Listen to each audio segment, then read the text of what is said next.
Welcome to Life, Lessons, and Laughter with your host, Glenn Ambrose.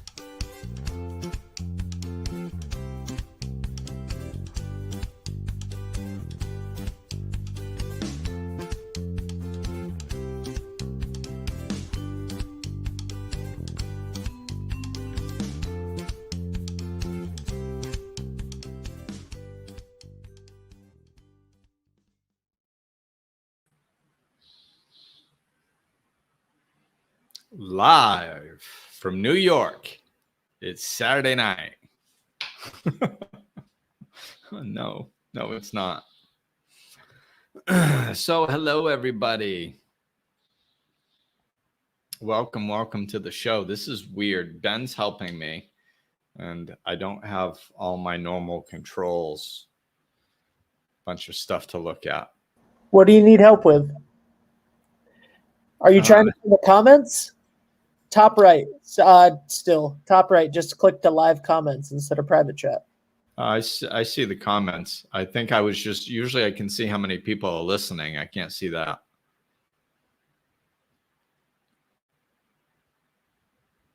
But it's no big deal. I don't need it. So here we are, everybody. This is a very impromptu show, even though I knew it was coming. Because, since I'm having guests on now, I put a little note on Tuesdays to remind myself to get a guest.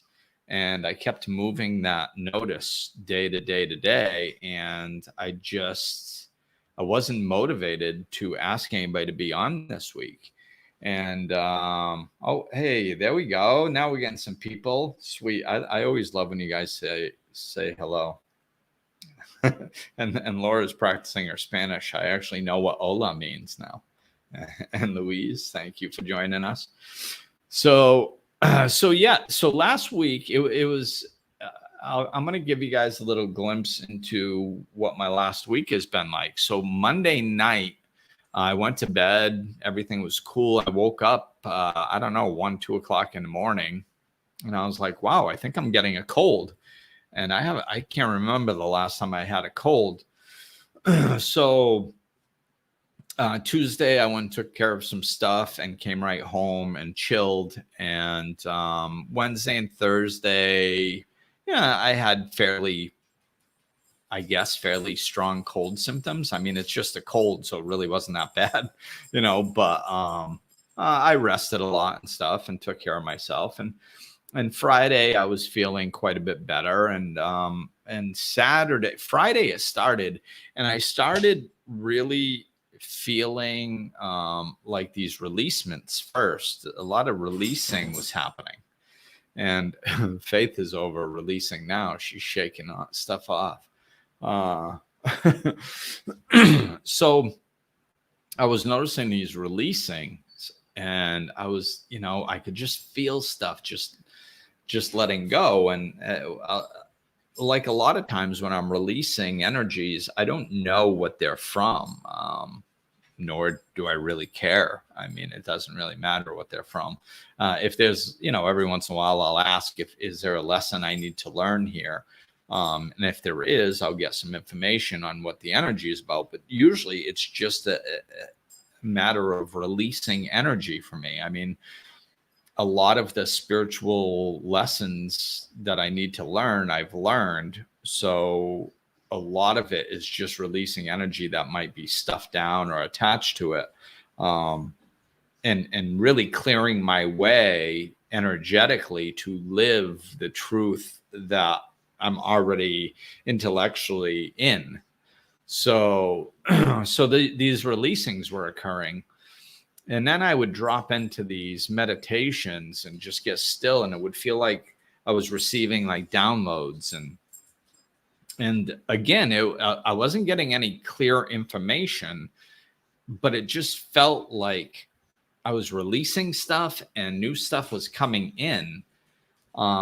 Anyway, it was really interesting. So there's, I'm not going to go too in depth into that because there's not a heck of a lot I can say about it. I just kind of told you what happened. I went through this, and that was started Friday. Saturday it was even more. Yesterday as well. Today, this morning, still some releasing.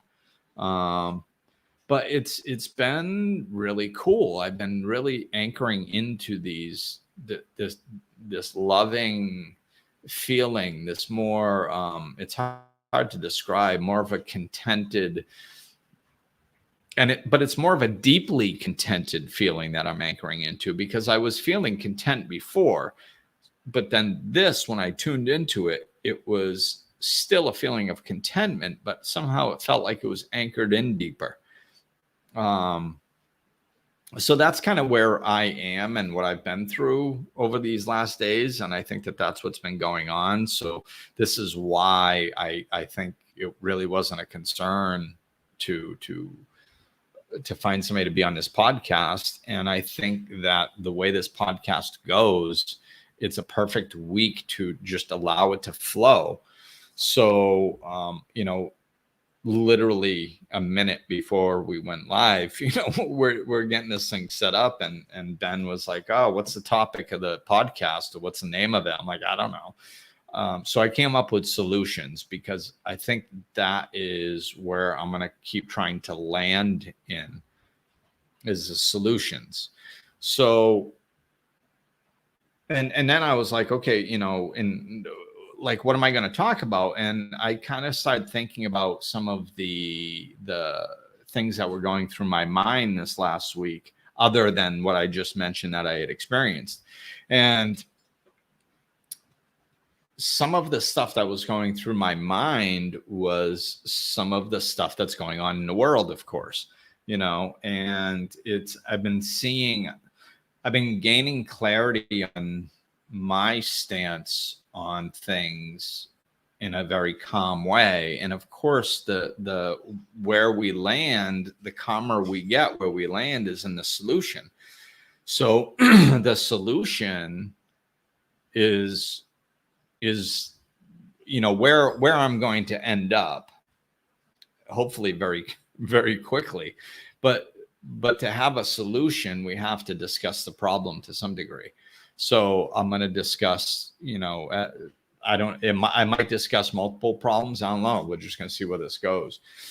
So one of the problems that I'm seeing is, of course, one of the big things, topics right now is vaccines. So, and I've been saying for years now, with all the stuff that's going on, we have to stop arguing. Because, and that's part of the solution. And, I don't know if this is going to help anybody have clarity or not.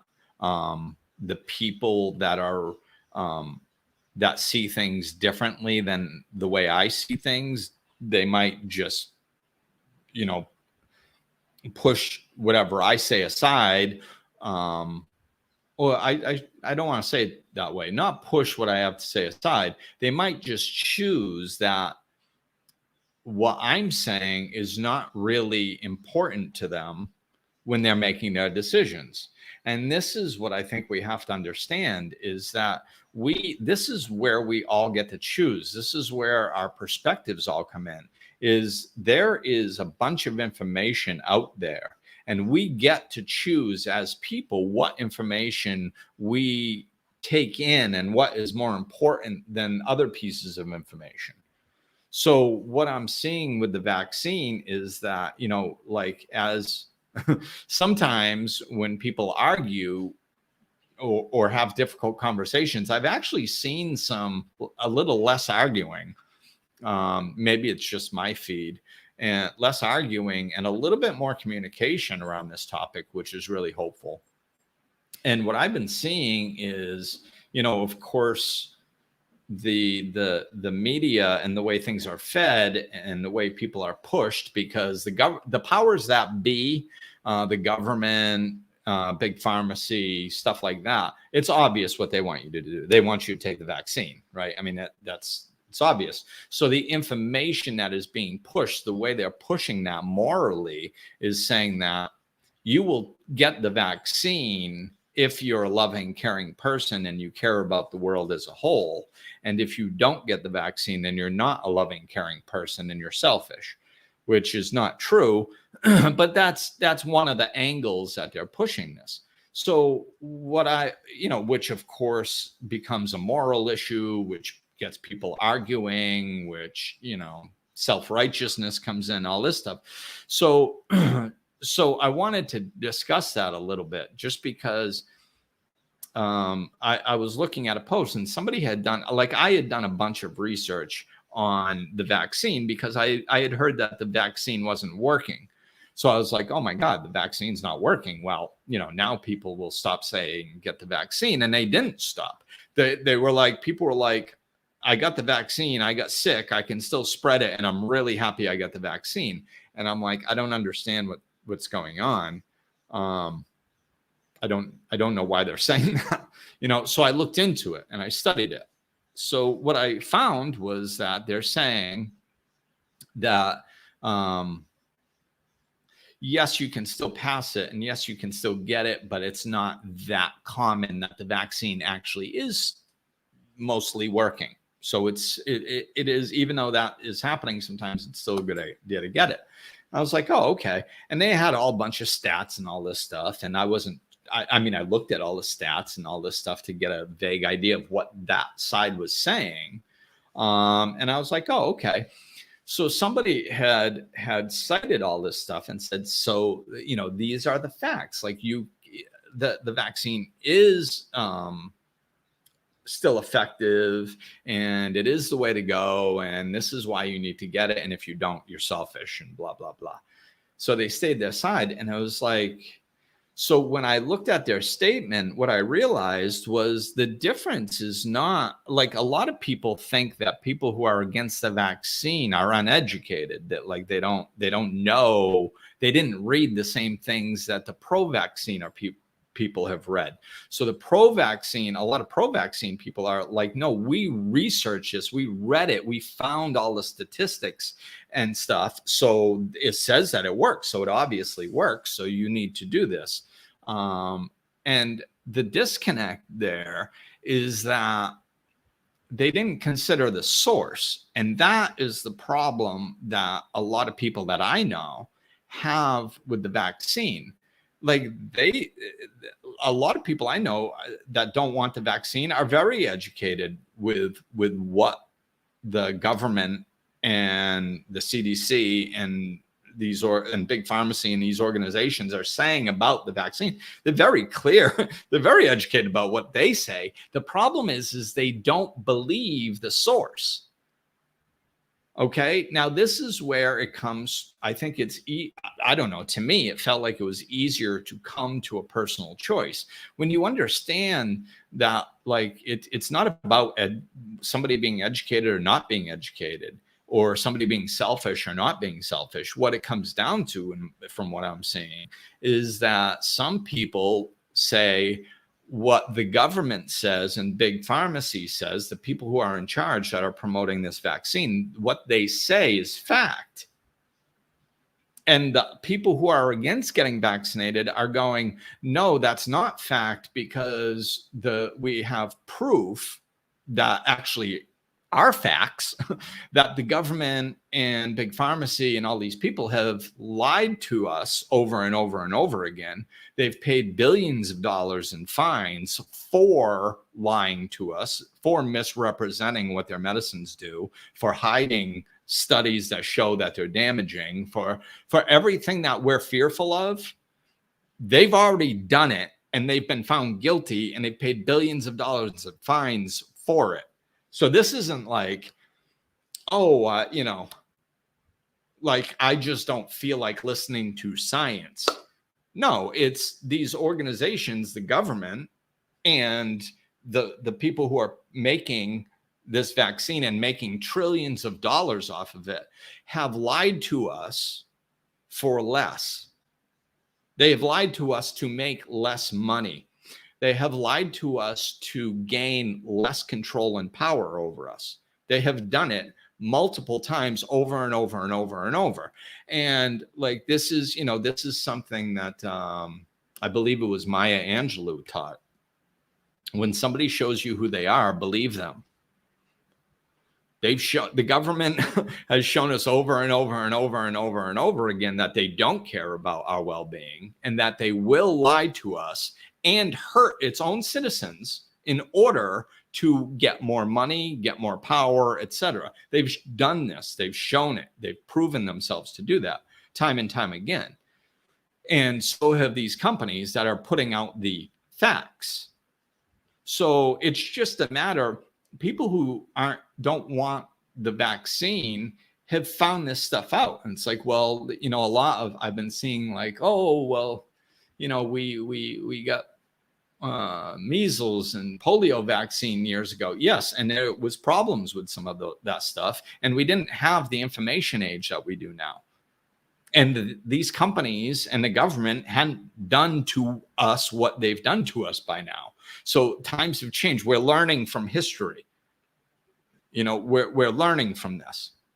So, and I'm not saying this to convince you that you need to think of these organizations, the government or the CDC or the WHO or the big pharmacy. I'm not saying that you should think of them as liars. It's your choice.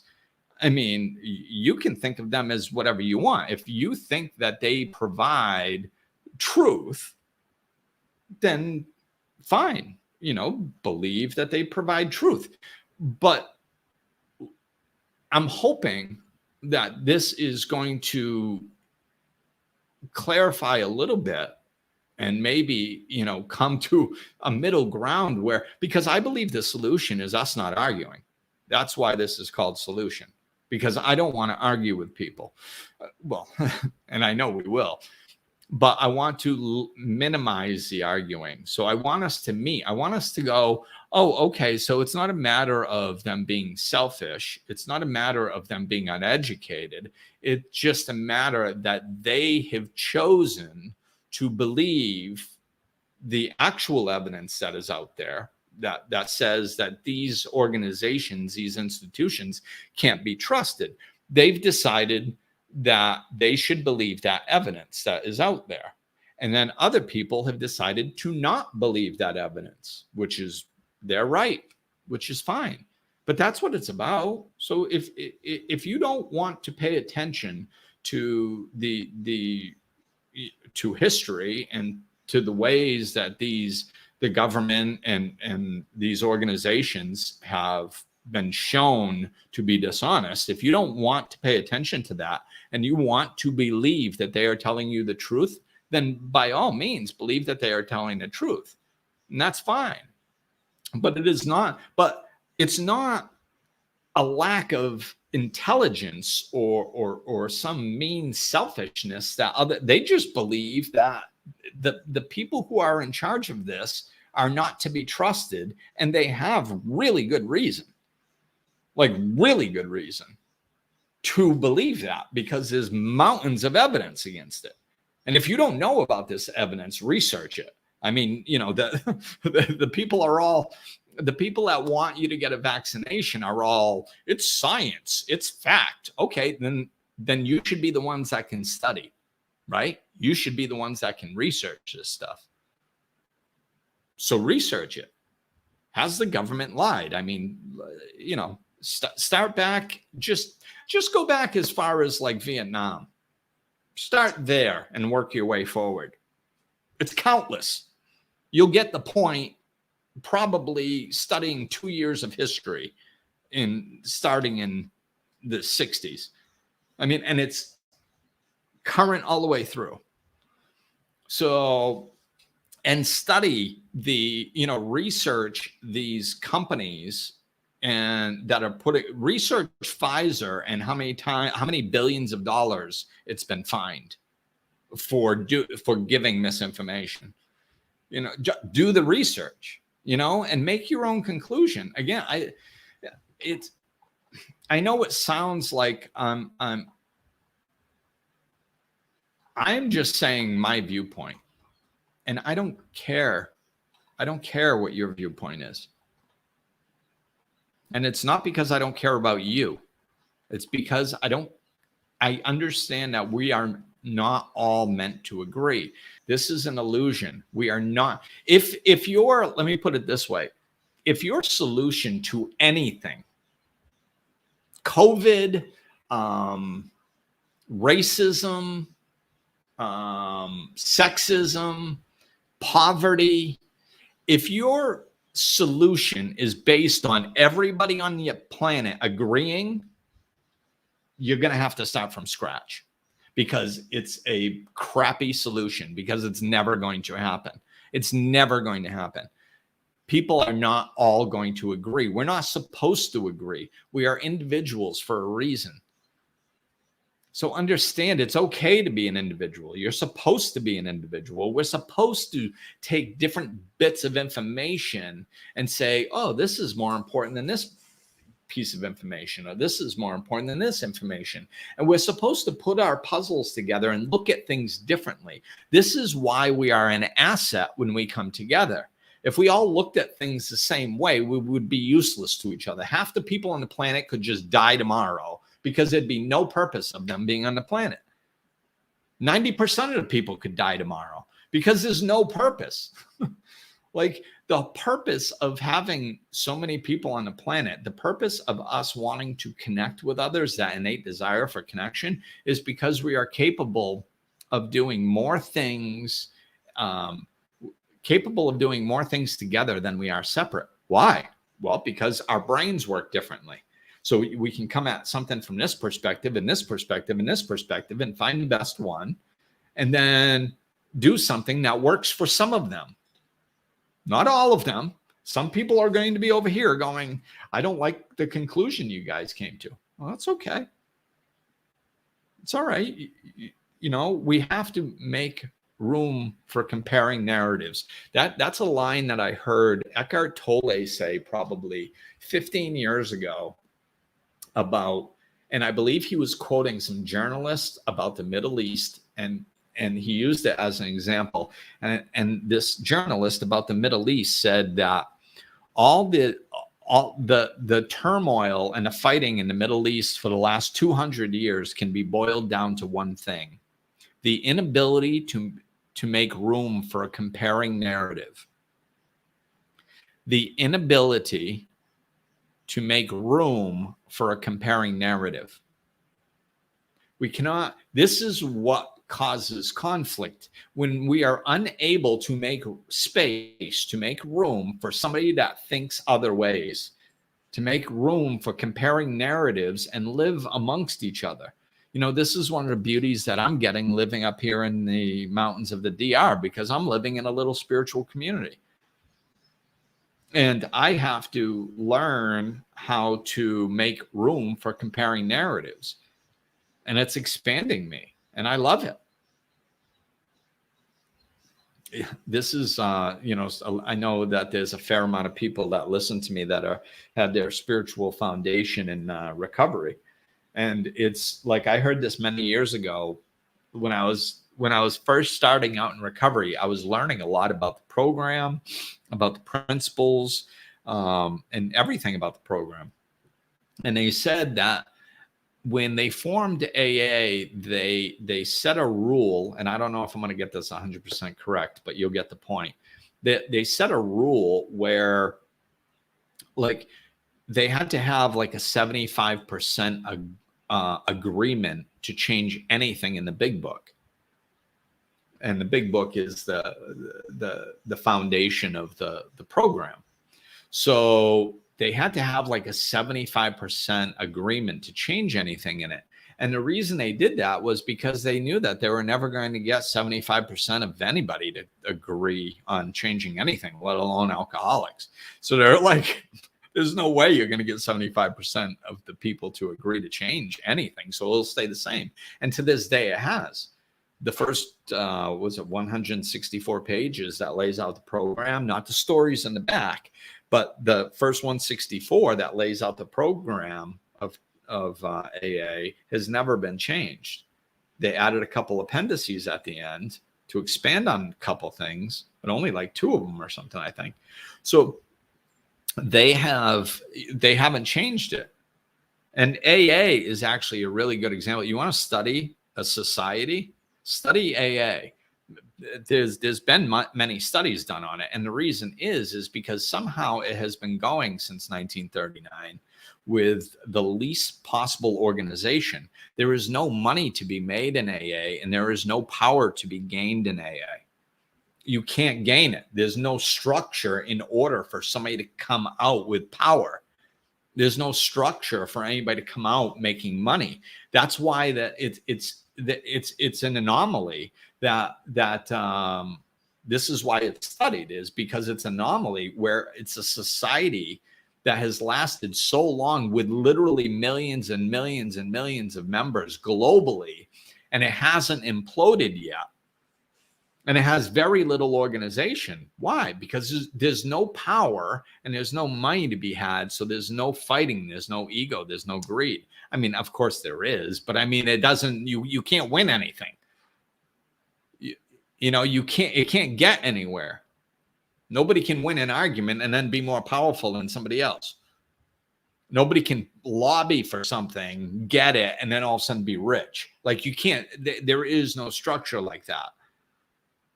So this is, I think, this is the solution that I'm talking about. This is where we need to get to. We need to get to the place where we understand. I mean, we disconnect for a minute, disconnect from the issues that are going on. I mean, the way we talk to each other is like, I mean, think about when you were a kid, and like I grew up in a small town, everybody knew everybody. I mean, there were a few people in town that were almost like, I don't know how to explain it. So like they had some deep-seated stuff, man. Like you could tell by their energy. They were vicious, they were mean, and they were messed up. And like there was a few people in town like that, but there are very few and far between. Most of the town, the whole city, like got along for the most part, and we had scraps and people fought, and then you became friends, or you hung out later, or you worked through it. It was like, but as a community, especially like when I was there, I graduated high school in the class of 86, and we had a big class, and most people got along, and we got along with a lot of other classes. We had huge parties, man. It was a blast. And then we'd go to the local beach, and we all hung out. Like, think about that type of stuff, like high school. And yeah, like, sure, there were cliques and stuff, but like, and I know maybe this isn't the best example. I'm just, because I know people had different experiences growing up, and I mean, trust me, mine wasn't all perfect either. I'm just trying to find an overall perspective where we weren't so jaded. Like, when you used to talk to your neighbors and stuff, like even if you didn't hang out with them, even if you didn't like them, you didn't think they were evil or selfish jerks. Like now it's like, if you don't agree on something, you're a selfish jerk. When did that happen? Like, we need to calm down a little bit. That's ridiculous. I mean, your neighbors are not jerks. We put trust in a government that has fucked us over every which way, but it can find a way, and lied to us consistently, but we don't trust our neighbors. I mean, we got to flip-flop that, man. Continue trusting your government if you want, but I mean, lighten up on your freaking neighbors. They're not evil. There is not, half of the world didn't suddenly become evil or whatever. We'll use the example that I was talking about earlier. Like if there's 20% of the population that is against vaccines, they're not like the selfish jerks. They've just come to different conclusions. It's okay, man. It's all right. And you got to disconnect from this idea that we all have to come together and we're all going to agree, and like this utopian bullshit. like, oh my God. You know what pisses me off? You know what pisses me off is all these people running around acting like they're loving people, putting down and just character assassinating other people.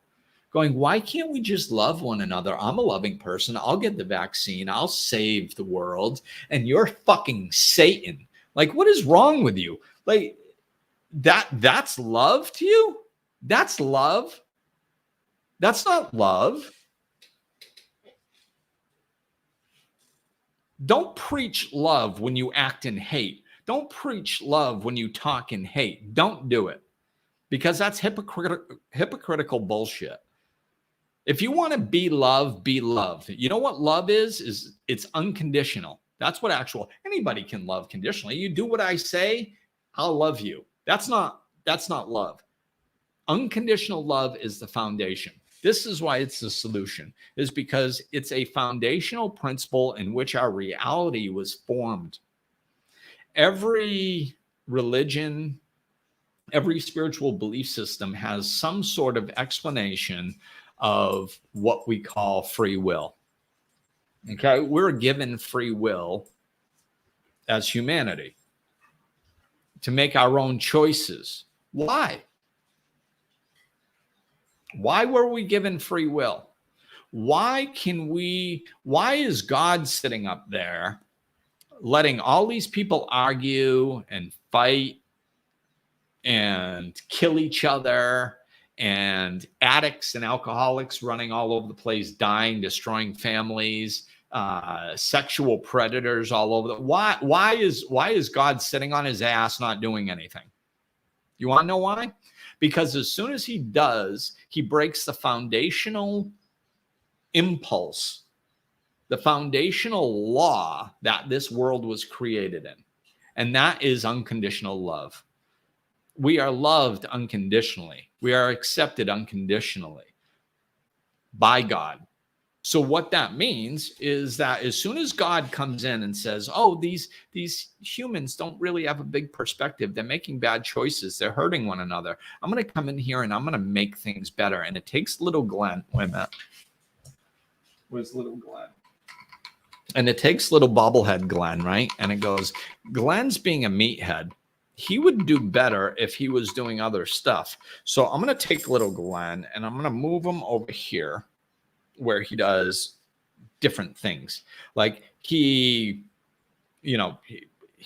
starts talking about other stuff and he does better things. As soon as God does that, that's control. That's manipulation. That's, I know better than Glenn and I'm going to make him do what I want him to do. That's not love. That's not unconditional love. That's control. That's manipulation. It's a completely different energy. That's why he doesn't do it. It's a foundational law of the entire universe. And this is what we have to understand. And we have to start living in accordance. You want to know why we've had all these problems in the last 10,000 years? Is because we're not living in accordance with nature's laws. And this is one of them. There's many of them. We don't live sustainably. Anything that is not sustainable is against nature's law. And for some reason, when, years ago, thousands of years ago, when we started being ego-based, we decided we were better than nature and we could do whatever we wanted. And that was the beginning of the end. And we're getting close to the end. So what's happening is we're living not in unconditional love. We're not living in acceptance of one another. We are living where we're conflicting one another and we're fighting against one another. And we're saying, I only love you if you do what I say. I only like you if you do what I say. I will not accept anything. I will put you down. I will character assassinate you. I will judge you. I will it's just vicious what we're doing to one another. And then people have the audacity to say it's in the name of love. It's not in the name of love. It's not. And if you think it is, you don't know what love is. Fact. Let's see. Some of these comments, I had to get that out. Ingrid. Hi, Ingrid. Love the neighbors, but they don't like each other. Yeah, but I mean, even that, I didn't like all my neighbors growing up. I mean, but like, I didn't think they were Satan. You know, I wasn't running around like just, you know, we have social media here. It's a nice safe place to character assassinate everybody. And we don't actually have any repercussions, you know. It's like that we're too far removed from any repercussions from our actions on social media. It's like in my town, I remember, you know, in my town, it was a rough town. There was a lot of fighting growing up. And I remember like there was, when I was young, I was, you know, alcoholic, messed up, fought a lot and all this stuff. And I remember there was a couple times when somebody gave me some crap and I was like, I was over 18. So I identified as an adult male. And like, I had these adult males like on the phone or something, or even in person sometimes, like older people start harassing me, like really putting me down and saying rude shit. And I remember there was this one time it just came out of my mouth. And I think I said it a couple other times after that. I was like, what are you doing here? Like you're verbally assaulting me. Like, I'm an adult male. You're an adult male. What are you thinking? To verbally assault me? Don't you understand that there's repercussions for that? Like, you can't just verbally assault me. I'll just physically assault you. So watch what you're saying, because there's going to be a reaction coming, you know? And it's like when we're face to face with one another, like we'd be a little bit more cautious shooting our mouths off. Maybe because of that, you know. Hopefully, you know, by no means did I think that was an intelligent thing to say. All I'm saying is that we are a lot more loose-lipped and a lot easier to character assassinate other people that don't think like us on social media, because they're not in front of us and they're not scared of anything, and there's no repercussions for our actions. So what do we get to do? We get to treat other people poorly and character assassinate them without really facing any repercussions, which I'm not saying that we should get repercussions for character assassinating. I'm saying what we should do is take responsibility for our actions and understand that we're not acting in a loving way, which again comes down to the solution. It's always love. The solution is love with everything. And this is what we need to be. Like, if it doesn't matter, I don't give a crap who gets the vaccine.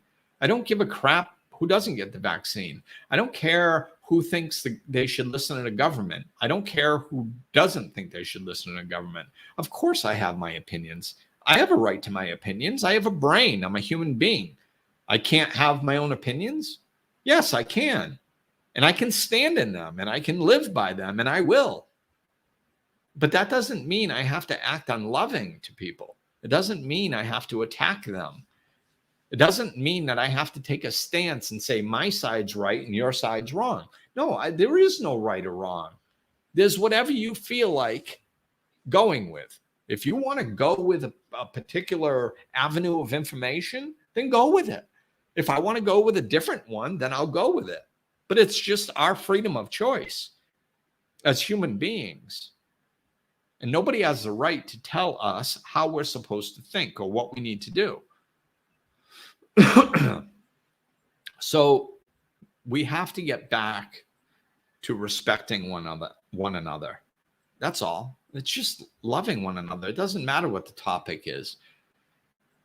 If we just stop, you know, somebody said, one of my friends years ago, and this might have been when Trump was running for president, the first time, or it might have been the second time, I don't know, but we're sitting around hanging out and I was bored and I was like, so what do you think about the political stuff going on? And he was like, I don't discuss that. I was like, oh, all right. It's probably a good move. And I flashed back to when I was growing up. That's how it was. Like, who you voted for, you didn't walk around having discussions about that.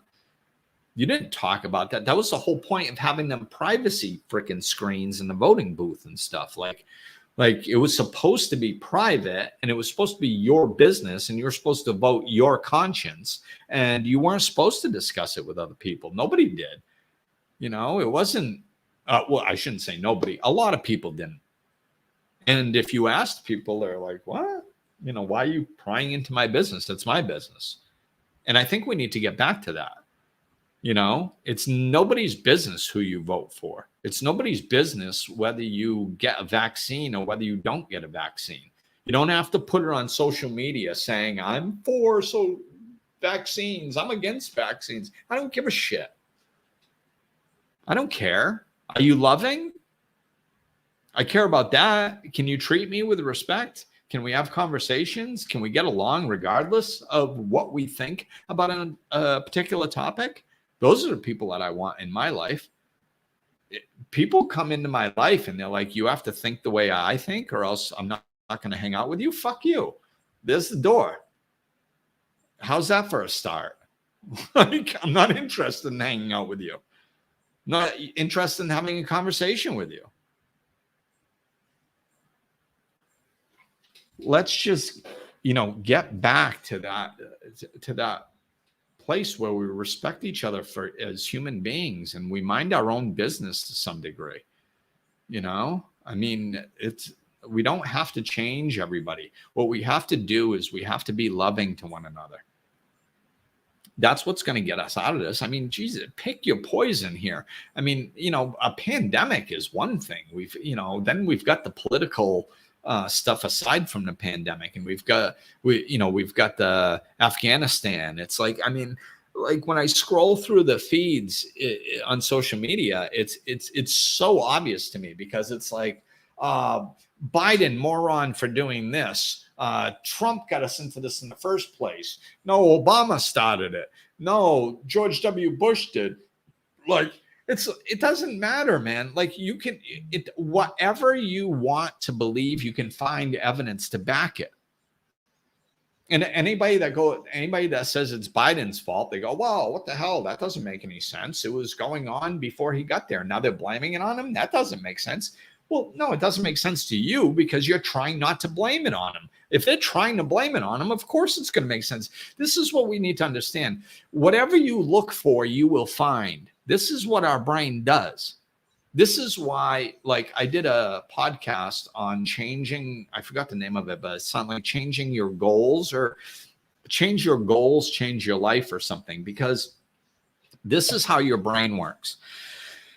When I was driving home, and most of you probably heard this before, but I was driving home after I had been in a DR for a couple of months, and I was in Florida, and I'm driving home and I was getting irritated by traffic. And I was like, wait a minute, I'm not going to allow myself to get irritated by traffic. Why am I irritated? And I realized my goal was to get from point A to point B as fast as humanly possible and efficiently as humanly possible. And therefore, if that was my goal, anything that impeded that, my brain would deem as bad. If somebody cut me off, that would slow me down. Oh, that's bad. So my brain would judge it as bad. And then, so therefore I would judge it as bad, and I would get upset. So I realized that anything that impeded me getting from point A to point B as quickly and as efficiently as humanly possible was going to irritate me. So I was like, okay, well, what if I come up with a different goal? Well, my goal is not to get from A to B as quickly and as efficiently as possible. My goal is to drive from A to B in a state of peace. That's my goal. So I mentally said, this is my goal. This is my goal on this drive, to get from A to B as peacefully as possible.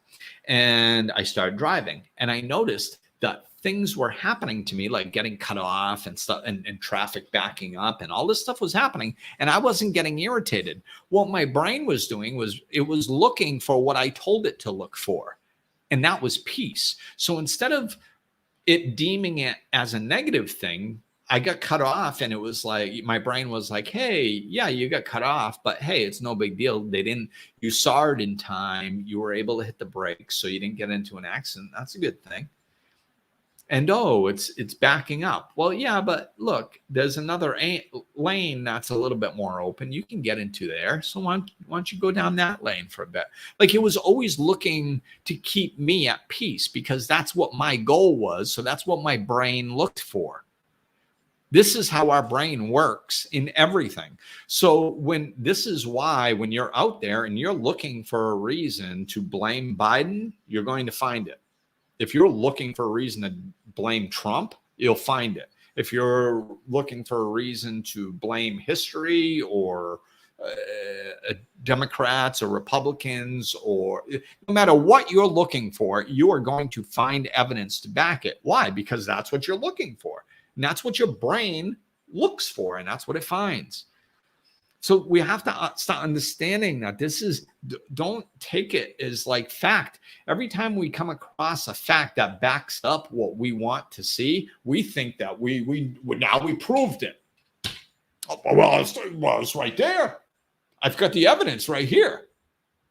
Who gives a shit? Somebody else looking for something else has the evidence to back them. We haven't figured this out yet. I mean, this is the point. Like, you can find evidence to back whatever you want to say. You can tweak studies. You can, and I'm not talking about like only vaccine stuff. I'm talking about like any study in the world. I have this friend of mine back in Rhode Island, Tim. We had a wonderful discussion about this many years ago that I still remember. Because he's like a statistician, so he's very good at researching things, and he started researching things this was probably like 5 years ago or something, 6 years ago maybe, and a lot of dysfunction was bubbling up, and he started researching it, and he was like, you can make a study say anything you want, absolutely anything, and like, because all you got to do is just change the angle that you come at it slightly. And it's true. You can. And this is, like, I'm talking, they did it with addiction, like they study a mouse, and they put drugs and water into a cage for a mouse, and the mouse starts tasting the drug, starts getting addicted to the drug, and then stops drinking the water and keeps taking the drug until it dies. And they go, well, okay, there we go. So this substance is addictive. And if it's given to somebody, they will get addicted to it eventually. And then once they can't stop themselves. They'll just do it until they die. And then then later, somebody else comes along and goes, well, wait a minute, there's kind of a lot of holes in that study, and the whole basis for addiction is based on that. Like, what about its environment? It was a mouse alone in a cage. That doesn't sound like a very good environment. So what he did is he created this whole mouse world, like freaking Disney World for mice, with a bunch of mice families in there, and a bunch of communities in there, and a bunch of exercise things, and just anything that a mouse could ever want. It was just in this beautiful, wonderful environment. And then he put the drug bottle and the water bottle there. And you want to know what? No mice got addicted to the drugs. A couple of them tried it here and there. They went back to the water. They didn't get addicted to the drugs, and they didn't die. So what this is showing is that these addictive substances, it's not just the substance that's the problem. It's the environment. It's how the person, ultimately the mouse in this case, but people are interacting with their environment and how happy they are. So and then they kind of they use the Vietnam War as an example of a human experiment for that. They were like, they were very worried when the Vietnam War ended that all the people addicted to the opiates were going to come back to the United States, and we're going to have a major problem. And when they came back, they found out that only 20% of the people addicted stayed addicted once they got back home. Only 20% stayed addicted from Vietnam when they came back home. And I mean, they weren't coming back home to a really good situation either. And still only 20% of them stayed addicted.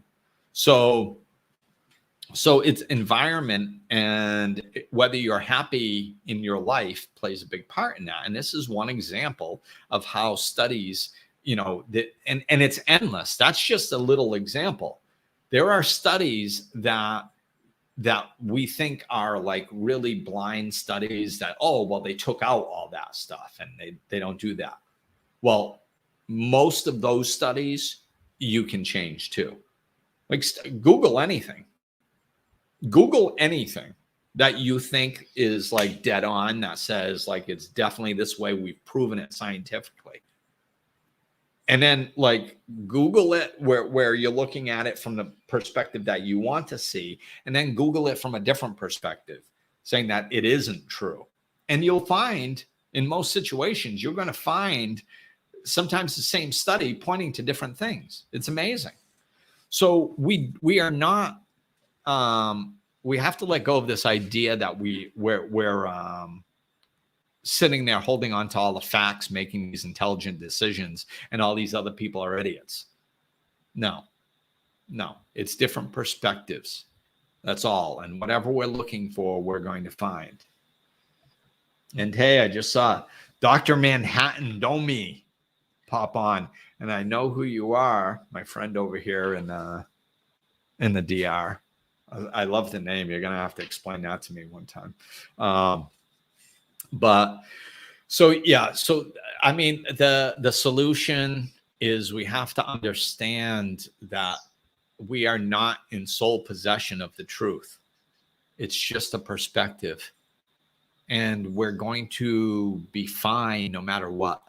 Like, we're going to make it through everything. We're all not going to drop dead. Look at the statistics. It's, I mean, I understand that a lot of people died, but I mean, this is affecting like, 1% of the population or something. We're not all going to drop dead. We're going to work through this, and we're all going to be fine. So, or most of us will be fine, and some people die. It happens. I don't wish it on anybody, but it's just a fact of life. It doesn't mean that the world is wrong and you have to go fight it. So let's anchor back down into love. Let go of some of the judgment. Understand that your brain is going to find proof of whatever you're looking for. You can use that. Play around with this stuff. I mean, if you want to open your mind, if you want to live a peaceful, happy life, like, this is really what it's about. I know that this was kind of focused a little bit on the vaccine, but it was just an example. Let go of the damn vaccine. This is a recipe for life. Let go of thinking you are in sole possession of the truth, and everybody that doesn't think like you is an asshole. Let it go. Relax.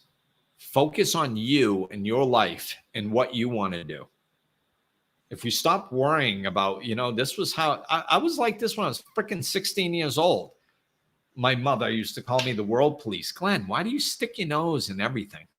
Well, I grew up, and now I didn't. I don't do that like I used to. I mean, I have to put these podcasts out to give people different ways of looking at things. But I mean, the fact is in my personal life, I don't give a shit who got the vaccine and who didn't. So, yeah, I had plenty of friends that are pro-vaccine, plenty of friends that are anti-vaccine, and I don't give a shit what side you're on. If you come over and you say everybody on the other side's an asshole, then I don't really want to hang out with you, because you're judgmental. It has nothing to do with the vaccine. It has the fact that you're judgmental. So we have to be the change we wish to see in the world. The solution is be the change you wish to see in the world. If you want to be loving, that doesn't mean go get the vaccines and yell at everybody that doesn't. That's not loving. That's control. Be loving means to be accepting of other people who don't think like you. You know, what was Jesus doing? Running around like finding everybody that thought like he did? No. Be the change you wish to see in the world. If you want to see more love, be more loving. You know, we each, including me, have plenty of work to do inside of ourselves. We don't need to worry about the shit going on out there. So stop looking out there, start focusing on yourself, and start doing your self work. That's where you're going to find peace. Peace and happiness comes from within. It doesn't come from without.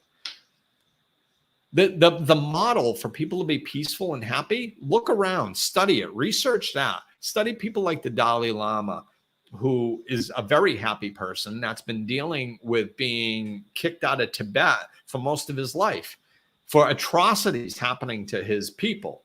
Bishop Desmond Tutu, same thing. They're two of the happiest people on the planet. But yet they're very involved with helping their communities that have been going through major atrocities for years and years and years. But they're loving, they're kind. You know, these are the people that make a difference. These are the people that we need to model ourselves after.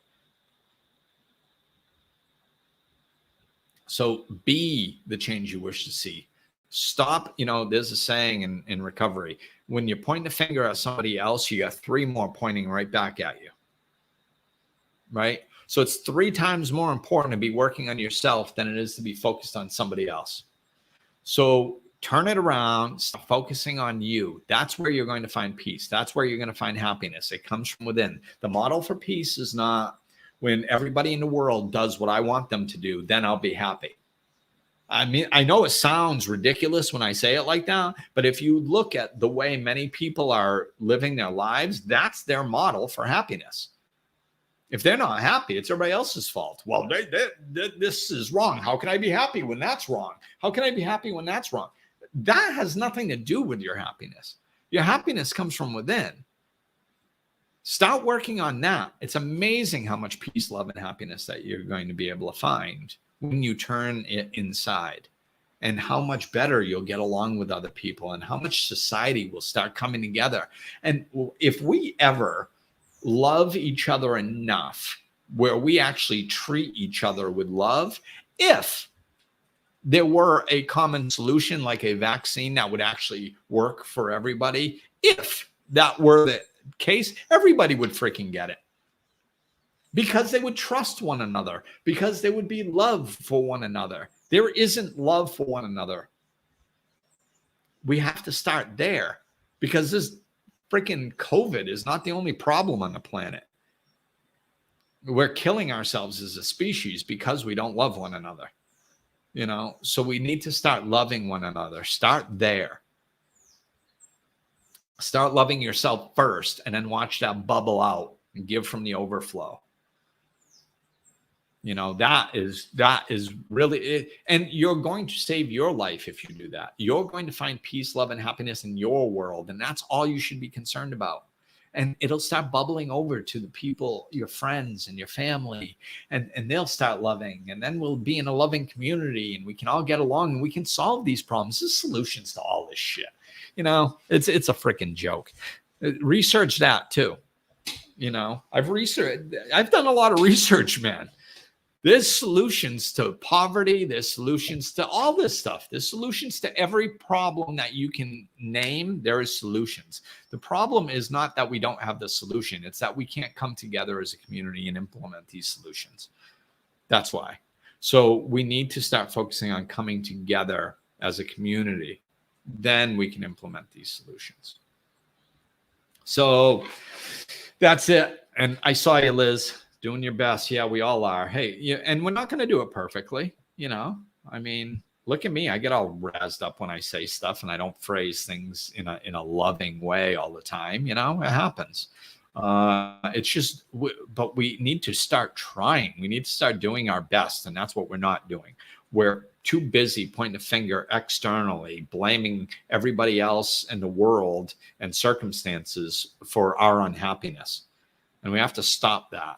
Need to start turning inside, doing the self-work, and then all of a sudden we'll wake up one day in a more peaceful, just if your own life gets better. Isn't that good enough?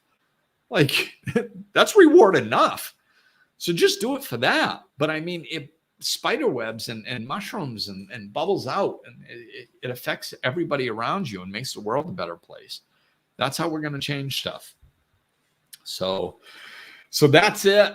That's it for tonight. Thank you guys for tuning in. Thank you guys for listening. And hopefully Ben's here. I'm gonna say goodbye. And I'm not used to somebody else doing this for me. But thank you guys. Looking for more? Check out over 200 episodes of Life Lessons and Laughter, or click the link in the description of this episode to connect with Glenn directly.